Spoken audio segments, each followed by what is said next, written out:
Today we have a special guest, a writer, a teacher, a friend of Key West University, Mr. Donovan Cook. Welcome. Thank you. Yeah, Donovan, we did an announcement of today's interview, of today's meeting, and we asked Key West University students to prepare a list of questions for this meeting, and we were really surprised to receive a huge number of feedback, a huge number of questions. So as you might see, it is all above our expectations, so we decided to do it like in a form of a bingo lottery. Yeah, and you will choose which one of them to answer. And before we start with the questions, we want to speak about your book, which called Sound of Anger. And can you please tell us more about your book? What is your novel about? Of course, yeah. Hi, everybody. My novel, Son of Anger, is a Viking saga which follows Ulf, a young man who is part of a long line of famous Norse warriors, but he knows nothing about it. Everything for him changes when a stranger arrives on his family farm and kills his entire family. Mm-hmm. Not only that, the stranger also steals his father's famous sword, Ormstunga. Ulf knows he must avenge his family and retrieve the sword, so he sets off on a journey across the Scandinavian world. In my opinion, it's an action-packed novel filled with Norse legends and mythology and everything else you want from an historical fiction novel, epic ancestry, a relentless story of relentless vengeance and adventure, danger around every corner, potent gods, warriors, and a classical quest to restore family honor. Mm-hmm. So that's Son of Anger. Yeah, that's good. And I noticed that you signed this book and you actually bring this book for our office. So, dear students, if someone wants to be familiar with the book, please feel free to come to our office, and we're happy to share. Of course, yeah. That's great. Hope you all enjoy it. Great, thank you. And should we start with the questions, Sven? Do you know how it works? I think I'm familiar with it, a bit like bingo, like at home. Let's start? Of course. Okay, good. Okay, please choose. Choose this one. So the first question is, what is one tradition from your university that you admired and enjoyed? Mm-hmm. University was a long time ago. Yeah. Well, my campus I studied at, my faculty I studied at was quite a small faculty. We only had, I think, about 5 people in it. So everything we did was based around teamwork and working together as a group. All the projects we would take part in would always be group projects. And I guess for me, the main thing there was just learning to work as a team with people with different personalities and experiences, and bringing all of those together to form a proactive and cooperative partnership. Mm-hmm. Okay. What do you enjoy most about teaching? Mm-hmm. Lots of things. Teaching is a really interesting job. The main thing for me is just teaching in Russia, particularly. I get to learn about the Russian culture, the Russian way of life, which it's very different to everything I'm used to. I'll enjoy the social side of it. I enjoy meeting new people, again, different personalities, different age groups as well, with all their own stories and backgrounds. And this all kind of brings it together, so every lesson is different just because of the different personalities of the different students I have. And what is your favorite age of students? Do you enjoy more to teach for mature students, for more older, or to the children? I wouldn't say I've got a favorite, to be honest. Each age brings its own thing. You have kids, for example, with their imagination and the crazy ideas, which means every lesson, there's always something strange in every lesson. Teenagers, I really enjoy teaching because, again, they're at the age where they're starting to learn more about the world and more about themselves. They kind of challenge you more because they have more questions about everything. Everything else, why do you do this? Why is it like this? And they're mature enough so you can actually have really good conversations with them. With teaching grown-ups, you have professionals who a lot of times you can learn as much from them as they learn from you during lessons. So I wouldn't say a favorite, but yeah, I enjoy teaching teenagers mainly because they're a good age where you can have nice conversations with them. They know what they want from life. They're learning more about the world, and it's just interesting to kind of see them grow into adults. Yeah. How long does it take to write a book? Yeah, I think that this question was prepared for some student who is thinking of maybe to write a book. So good sort of advice will help them definitely. Yeah, a lot longer than I first realized, to be honest. If you look online, there are lots of people, writers online as well, that do give lots of great advice. So anywhere from, I guess, a year up to 3 years, maybe even 5 years, depending on how big your book is, how much research you need to do. My novel, Son of Anger, took me about a year and a half to write.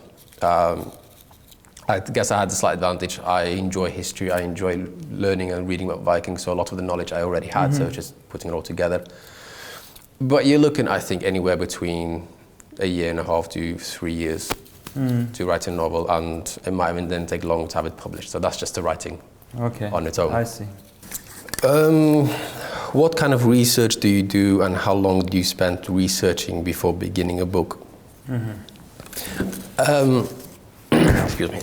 Again, it depends on what book you have or what kind of book you're writing. For me, most of my research came after I did my first draft. Okay. I kind of wanted to write the story first to know what I needed to research. But still, it took a lot of time. I spent hours online reading various different websites and blogs, from museums to historians. I also bought many books written by historians and archaeologists who specialized in the Viking world and Scandinavian world.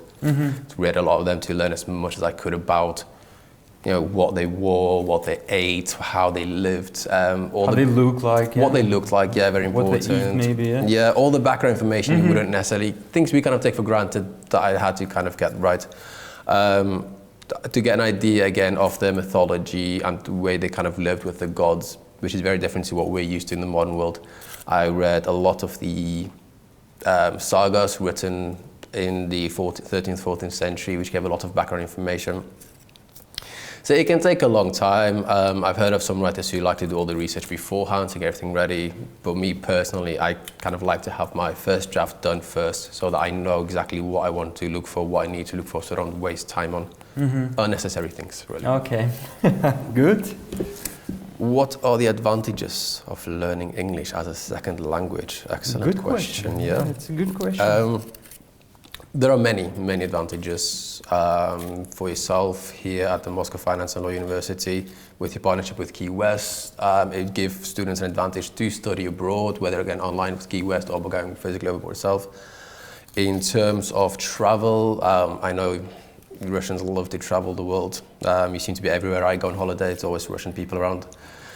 It just opens the world for you. You can go to any country, you can communicate effectively, you get the most out of your holiday. For business, again, for people studying finance and law, it gives you a chance to work with international corporations, gives you a chance to get jobs in other European countries or the US. There are just so many advantages. And even just to help you with the process of learning a language does tell you a lot about the culture of the people, about their mentality. I found I learned a lot about the Russian culture by trying to learn the Russian, unsuccessfully trying to learn the Russian language, I have to admit.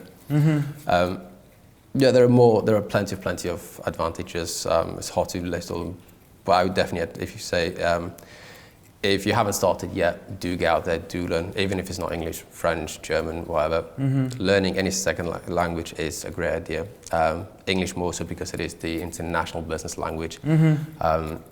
Most tourism places will speak English. Yeah, and you work as a teacher. Maybe you will tell us a few words about the school you're working with, maybe some benefits and ideas. Of course, yeah. At the moment, I'm working at AA English. The school has been in Moscow for, I think, 10, almost 11 years now, so it's been in Moscow for a very long time. All the teachers and all my colleagues have been teaching in Moscow for a long time. So again, they understand the difficulties that Russian students would have with learning English, especially there are some differences between languages that can be complicated, but we have got experience with that. We are now an online school to kind of deal with the current pandemic, especially for students who feel uncomfortable going into a classroom. So you run classes online as well, yeah? We run classes online, yeah. They're fun, they're interactive. We offer anything. Most lessons, we have general English for all ages, starting from 3 years old all the way to senior levels. We have exam preparation courses for teenagers who want to kind of study abroad, for adults who want to move abroad. And again, with Key West, with students who want to take on to Key West, we do offer courses that will help improve your English like language. IELTS preparation. Yeah. IELTS preparation, TOEFL, many other the Cambridge examinations. And even if it's just to kind of have regular conversation lessons to improve your confidence in speaking. Yeah. I've come across a few people who have really good knowledge, but they just don't have the confidence. So just being able to speak to a native English speaker does a lot for your confidence to speak the language. So yeah, I think the website is english.com. Do check it out.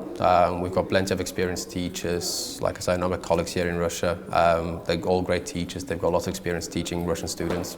And yeah, maybe you will tell a few words for Key West University students, you know, in terms of the holidays. What would you give as a sort of advice, how to spend, maybe some good advices and wishes? Of course, thank you. First of all, thank you very much for having me here. It's a very interesting university, it's a very interesting experience.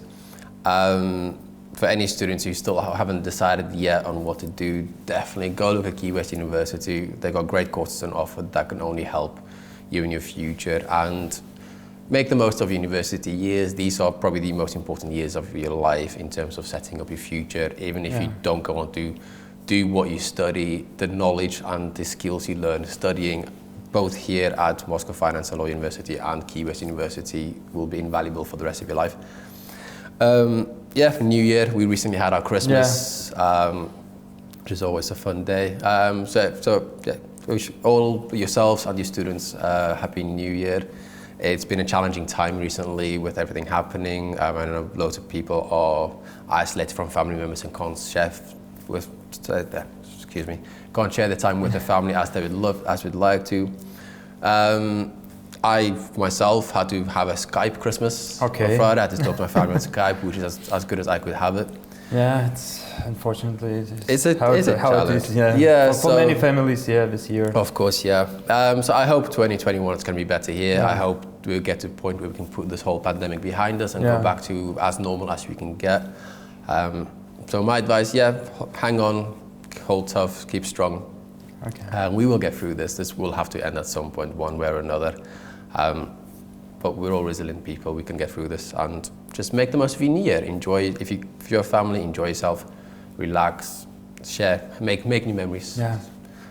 Reminisce old memories. Yeah, good. Thank you. Thank you very much. Thank you. It was really a pleasure to meet you. You're very welcome. Thank you for the opportunity. Thank you. Bye.